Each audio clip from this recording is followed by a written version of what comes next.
महाराष्ट्र माझा 24 digital news channel. 5 राज्याच्या निवडणुका झाल्या आणि इंधनाची दरवाढ सुरू झाली. हे अपेक्षितच होतं, हे होणारच होतं. भारतीय जनता पक्षाने पंतप्रधान मोदी यांनी ही दरवाढ निवडणुकीपुरती टाळली होती. आपण पाहत आहे महाराष्ट्र माझा 24. मी प्रशांत देशमुख. आता सरकारी आकडेवारीनुसार इन्फ्लेशन रेट म्हणजे महागाई दर हा 2014च्या तुलनेत कमीच दाखवतो.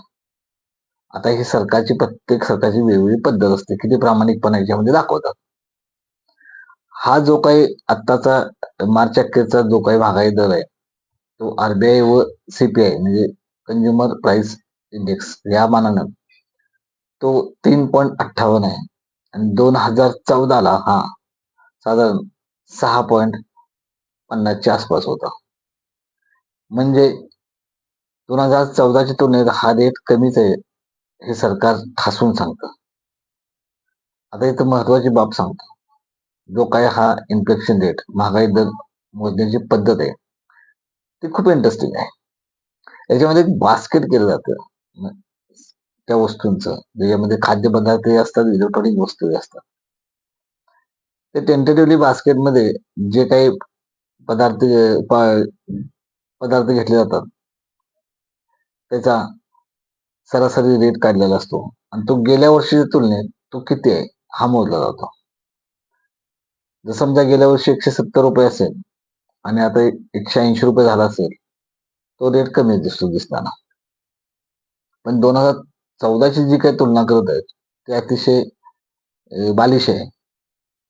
कारण 2014चे जे काही सरकार होते त्याच्या अगोदरचे त्यांनी कदाचित ते प्रामाणिकपणे मोजलं असेल की खाद्यपदार्थांचे रेट वेगळे किंवा इतर इलेक्ट्रॉनिक जे काही पार्ट्स आहेत त्याचे रेट वेगळे, त्यामुळे ते जो काही महागाई दर आहे तो जास्त दिसत असतो. पण तो आत्ताचं सरकार तसं नाही करत. आत्ताचं सरकार सगळे एकत्र करतं आणि तो महागाई दर मोजला जातो. तर याच्यामध्ये 2014ला 68 ते 70 रुपये पेट्रोल होतं, आज ते 112 रुपये झालेले. मार्चची जरी आकडेवारी घेतली तर 108 रुपये पकडा. म्हणजे हा जो काही रेट आहे तो साधारण 60% आसपास आहे. सोनं 28,000 रुपये तोळा होतं, ते आता 1,65,000 झालं. मार्चचा जर हिशोब केला तर 1,40,000 रुपये. म्हणजे हाही जो काही वाढीचा दर आहे तो खूप आहे. त्याचबरोबर इतर जे खाद्यपदार्थ आहेत त्याचाही जर तुम्ही दर पहिला वाढीचा तर तोही 40 ते 50% आसपास चाललेला आहे. परंतु त्या मानाने लोकांचे पगार, बिझनेसमधलं प्रॉफिट हे वाढलेलं नाही, हे उलट कमी झालेलं आहे. आणि हे कमी होताना सुद्धा जर महागाई दर कमी दिसत असेल तर अक्षरशः सरकार जनतेच्या आणि लोकांच्या डोळ्यात धूळ फेकत आहे. अर्थमंत्री सरळ सरळ सांगतात की जे काही दरवाढ झाली ती थोडी आता सोसायलाच पाहिजे. 2014च्या पूर्वी पेट्रोल दर वाढले किंवा इंधन दर वाढले तर ट्विट करणारे जे काही कलाकार होते, जे अर्थतज्ञ होते, जे अभ्यासक होते, आज ते कुठल्या बिळात जाऊन लपलेले आहेत.